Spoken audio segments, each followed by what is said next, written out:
genda kubwire umuntu yuzuye Mpwemu yera ahora atangaza abantu ko bukeye no kubwije.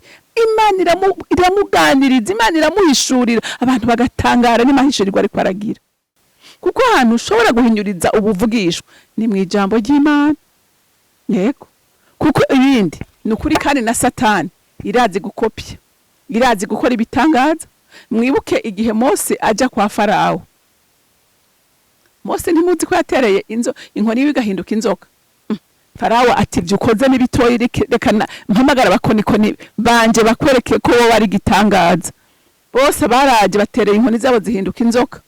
Ariko ubudasa bwabaye he?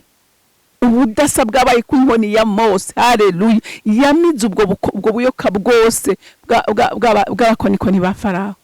Haleluya. Wewe nawe ntakuzoshobora kumira, ntakuzoshobora guhinyuza ubukorikori bw'abasataniste n'abakozi ba Satani. Ntakuzobishobora na kumwe utafise ubwo bushobozi bumira ubundi. Haleluya.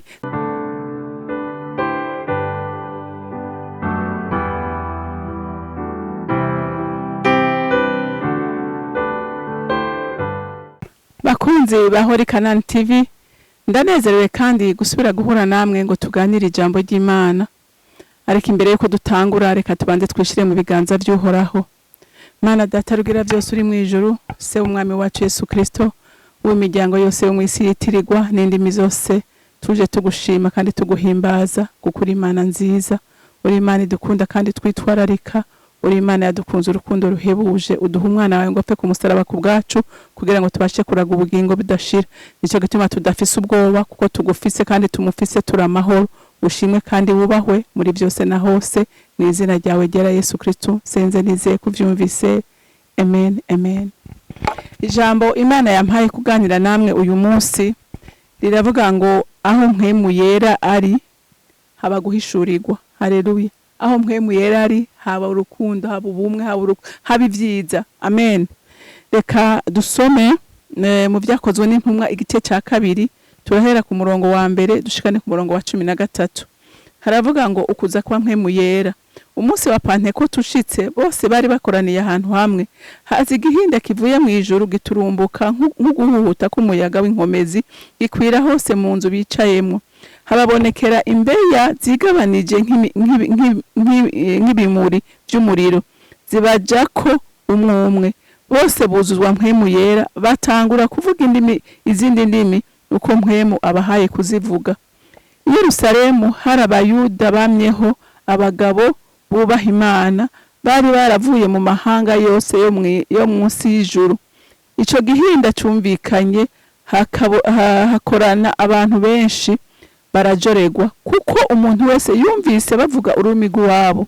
Barumigwa bose baratangara bati mbega bo bose bavuga s'Abanyagalilaya? Kandi ni giki gitumye umwe wese yumva bavuga ururimi rwiwe rw'amavukiro? Turi Abapareti, Abamedi, Aberamiti, ababa Mesopotamiya, Yudaya, Ikapodikiya, Iponto, muri Aziya, Ifurugiya, Ipamfiriya, muri Egypte no mu ntara z'Libiya zihereranye n'Isirene. Abo i Roma bagerereye ino, Abayuda hamwe n'abatoye idini yabo, Abakereti n'Abarabu, tukabumva bavuga mu ndimi zacu ibitangaza by'Imana. Bose barumigwa, barazazanirwa, barabazanya bati ibi ni biki? Ariko abandi barabanebagura bati baborewe igisama. Amen. Murumva Mpwemu yera amaze kuza, aba bantu mumva ko barabayagize ihishurirwa, bagira kubaha, bagira kumvira, ubaha itegeko umwami yabahaye, baja kurindirira hamwe. Mwarumvise ko ari abantu bari mu bumwe, bari mu rukundo, bari mu mwuka umwe, basengera ikintu kimwe.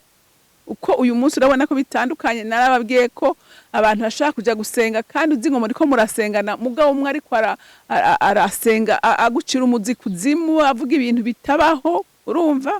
Ariko bo bari mu mwuka umwe. Haleluya.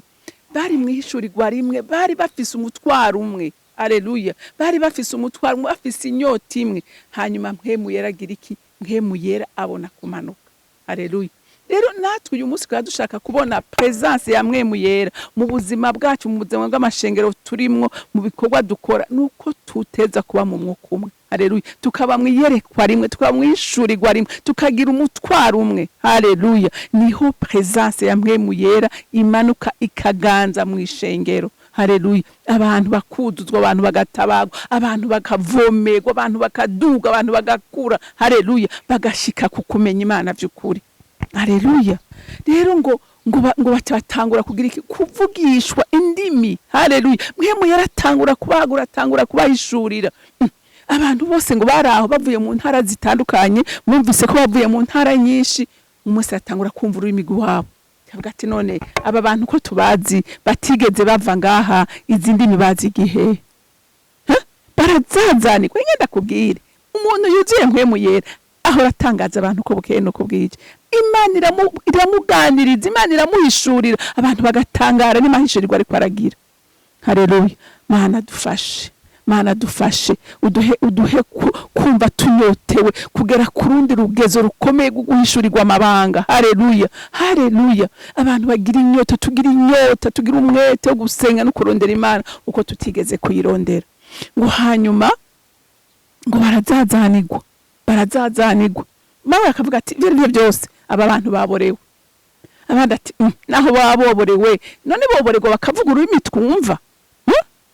Ati bavuga ururimi twumva. Hinge nkubwire, nukuri kugira ngo ushobore kuzazanira abantu by'ukuri, nuko uzoba wuzuye. Aba bantu ngo barazazanirwa, barerwa ibyo bafata n'ibyo bareka. Ngaho usomye hepfo tuzona hasoma mwumve, nukuri baratangaye. Bamwe bahora bafise ubwoba, bashira amanga, bashingira intaho umwami. Kubera iki? Kubera bahawe imbaraga. Haleluya. Rero nawe uyu munsi muntu w'Imana uzoguma uri gikuri, igihe iminsi yose uzokwamushaka ko baguhekenyera, baguhereza umirami yonze utyo baguhaye utazi nuko biboze canke bigashe canke bigize iki. Umva, erega hari abantu b'Imana mu nzu y'Imana bajya ibintu bigashe, bajya uburozi.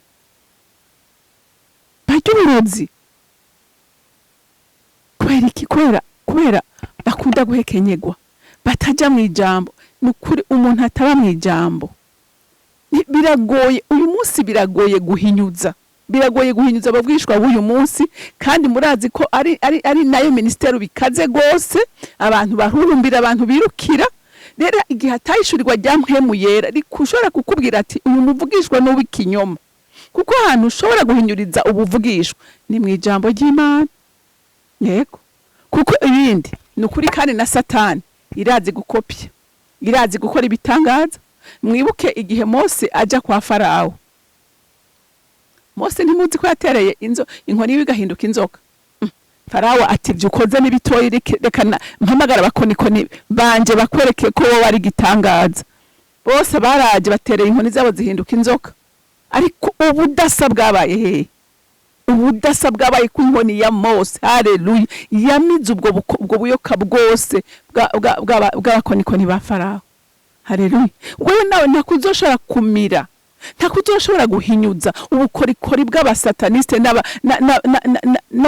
n'abakozi ba Satani. Ntakuzobishobora na kumwe utafise ubwo bushobozi bumira ubundi. Haleluya. Kandi ubwo bushobozi bumira ubundi twarabuhawe. Haleluya. Twarabuhawe. Urashobora kubona ukadisenda, kuko uranasaba Imana amaso abona, amaso yo mu mwuka, mu imbaraga zo kudisana imyuka itariyo. Imana nta kindi yabitangiye, nta kindi nabivuze mu ntango, nta kindi yabitangiye kugira ngo dushobore guhishurirwa igihe gikomeye Yesu yarazi ko kizotushikako. Kandi biracaza abantu b'Imana, ibihe bikomeye biracaje, birihuse gose. Aho ejo bundi nasomye, nabonye muri parlement y'Abafaransa bariko baravuga amajambo ateye ubwoba yuko abantu bazogenda bakaza kuvyara abana, bagashira amasperme haje umugabo akaza kakira, bakamushiramo akavyara gutyo, oye bagahereza umugabo umwana atagira se, umwana atagira nyina. Urumva ni gitangaza. ibintu biriko biraba none imigambi yose y'Imana ubu bariko bayicishamwe umurongo kandi muzi ko ikintu cyababaje umutima w'Imana nuko bahinyuza igikorwa Imana yikoreye. Mwibuke Isodoma ni Gomora kugira ngo iharimbure homosexualité. Uyu munsi bihugu biriko biragereya homosexualité. Imbonanye kuri kwami Imana mwijuru ibona gute? Ubwami bwa Satani buraganje. Abana b'Imana tutambaye imbaraga nta kabuza ibintu biragenda nabi. Yesu ubwiwe yaravuze ati mbega ninagaruka abantu bazobakira ukwizera mu bantu. Ubuzimire bubaye bwinshi cyane, ariko na hacu guhagarara nk'abana b'Imana tukamenya ngo nta bundi buhungiro dufise. Ubuhungiro ni kuri Kristo, ubuhungiro ni muri Kristo Yesu umwana w'Imana nzima. Rero umuntu w'Imana nahawe nanje kukuba maso tumenye ngo igihe kirihuse, igihe ni kibi, ariko nitwaba mu ijambo tukarongorwa na Mpwemu yera nta kabuza tuzohagarara no gupfa umuntu apfe ariko atahe mujuru ku Mana. Haleluya. Kuko nubundi twese tuzopfa, ariko upfe wizeye kandi uzuti nzobana n'umwami nizeye. Ntuzogwe mu mahonero kandi wasenze ijoro n'umurango warondeye Imana ariko ugahereza mu mahonero. Imana rero yo mwijuru igutabare nanjye ntabare. Mwarahezagiwe, mugira umunsi mwiza. Mana data rugira byose uri mwijuru, uri mwiza kandi ugira neza nyaguhoraho. Uri Imana idukunda, uri Imana itugwanira intambara uko bukeye nuko bwije. Mana imitima ya benshi irarushe, kwiheba kubaye kwinshi, ibyago biragwiriye, ariko ndasenze ngo bwa bushobozi bwawe Kristo bwaza kuzura mu bapfuye buzuriye imitima yose yihebye yihebuye, isubire yambara inkomezi kugira ngo duhagarare mukunzi mwiza tudatinya ubugome bwose bwa Satani. Tuzi neza ko dufise umwama dukunda kandi adupfumbase mu kiganza ciwe, kuko yarirahiye aravuga ngo abanje sinzobareka ariko nzobana nabo gushika ku mpera y'isi. Unyemerere rero mukunzi mwiza ukomeza bazokumvira ijambo ryose bashikame kandi bashira amanga bakwizere. Mwami bakura amaso kubigaragara ko tuhanga amaso iyo uri mwijuru, kuko hariho hari ubuzima, hari ubukiriro, hari amahoro, hari n'umugisha. Ndagushimiye kandi ndakuninahaje icubahiro cyose n'amashimwe yose aba yawe. Nkaba ndabisenze ndabyizeye kuvyumvise mu izina rya Kristo Yesu. Amen, amen. Mwarahezagiwe, mugira umunsi mwiza.